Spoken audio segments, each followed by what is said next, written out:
Does technology help or hurt the classroom? What do you think? I'm Nicholeen Peck, and I teach all over the world about parenting, good communication, how to build strong family bonds, child development, and education, all through the lens of the principle self-government. And in this video, we're talking about technology in the classroom. So in this video, we're going to talk about what has happened to the classroom environment, the shift with technology coming in. We're going to see if we can find some good things that technology has brought to the classroom. There are a few. But then we're going to talk about what technology has done to the classroom that really has made a shift in education, and maybe not for the better.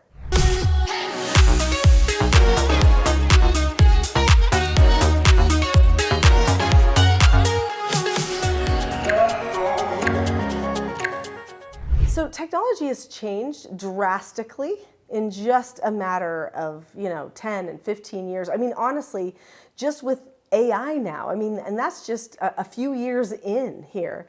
We really are just on the cusp of more innovation and more innovation. And as exciting as that is, and even though our children have been raised with buttons and devices and all kinds of stuff, more than any other generation ever had, that doesn't mean that it creates the best educational environment for our children. So education is a creative process where a person actually takes information, they sort it in their mind, they decide what is true, and then they decide how to present that truth to other people. They compare it to other things. Part of education is a syntopical approach. If you've ever studied How to Read a Book by Mortimer Adler, then you know that there are different levels of reading. So at first we just learn about things. We take in bits of information and we try to decode so that we can read and stuff like that. And then we compare and contrast, but we get to a place where when we learn something, we are able to pull from all of this other information around us, and we can syntopically analyze it. And then we can take that information and maybe even turn it into something new. This is a creative process. This is how new things are found. Right now, when our youth and our children are all on Chromebooks all the time and computers and devices all the time doing their education because that's what everybody has done with the one-to-one learning, do they have as much opportunity for that creativity? What do you think? So maybe some things on the internet, some things on your phones or online could be used as creativity. I recently was talking to a high school student, and she said that in her pottery class, the teacher said that she could use her phone for inspiration so that she could maybe find something to make in her pottery class. Well, that sounds like a pretty beneficial use for technology, right? You're going to be inspired. And certainly there are a lot of things there that could be inspiring.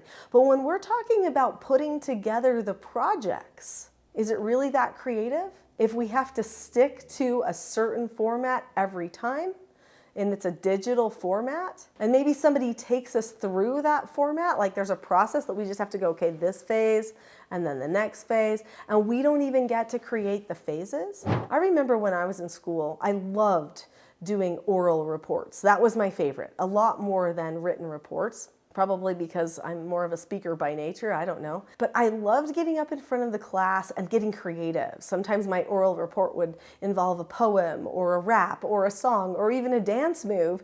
And then sometimes it would have posters, and sometimes they would have object lessons. Because it was my report, I got all the freedom in the world to go home with a blank slate in my mind, and I could determine what type of a poster I wanted to make, what type of an object lesson, how creative I wanted it to be. Did I want it to rhyme? Did I want to bring somebody up from the audience to show something? Did I want to use any showmanship? I got to make it personal and mine. When we're just following a format on a digital device, we lose all of that personal touch. It's so sad, and a lot of teachers anymore aren't even having their children do presentations and speeches in front of the classroom. And if they do, they usually are crippled by this device telling them exactly what to say and do because they've written every word of it on a PowerPoint.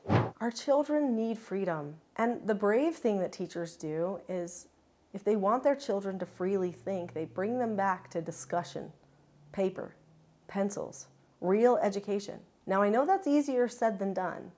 I have some friends who are trying to innovate and do those things in their schools, and it's hard because the schools want them to jump through certain hoops. There's state curriculum and federal curriculum, and they're pushing it on these computers. And they actually don't really want the teachers to teach anymore.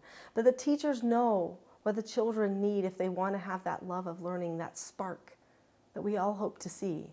They need to have a moment of inspiration, a moment where they owned something, where they did the hard work on that paper, they organized it themselves, and they saw what their ideas could be like coming out on a paper or presenting it in front of a group. We need to stop putting technology as our top priority in education.